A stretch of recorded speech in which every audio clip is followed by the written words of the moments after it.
জুলাই অভ্যুত্থানের মানবতাবিরোধী অপরাধের মামলায় ক্ষমতাচ্যুত প্রধানমন্ত্রী শেখ হাসিনা সহ ৩ আসামির বিরুদ্ধে তদন্তকারী কর্মকর্তার সাক্ষ্য অনুষ্ঠিত হয়েছে।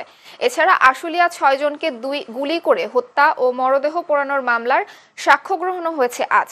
বিচারপতি গোলাম মর্তুজা মজুমদারের নেতৃত্বাধীন আন্তর্জাতিক অপরাধ ট্রাইব্যুনাল ১-এ শেখ হাসিনার মামলার সাক্ষ্য গ্রহণ হয়। এর আগে গতকাল মোহাম্মদপুরের শহীদ সৈকতের বোন সাবরিনা আফরোজ সেবন্তীর সাক্ষ্য গ্রহণের মধ্য দিয়ে ঘটনার প্রত্যক্ষদর্শীদের সাক্ষ্য গ্রহণ শেষ হয়। সব সাক্ষী শেখ হাসিনা সহ ৩ আসামির সর্বোচ্চ শাস্তি দাবি করেন। এছাড়া আজ ট্রাইব্যুনাল ১-এ রাজধানীর উত্তরায় গণহত্যার ঘটনায় দায়ের হওয়া মামলার শুনানি হয়েছে।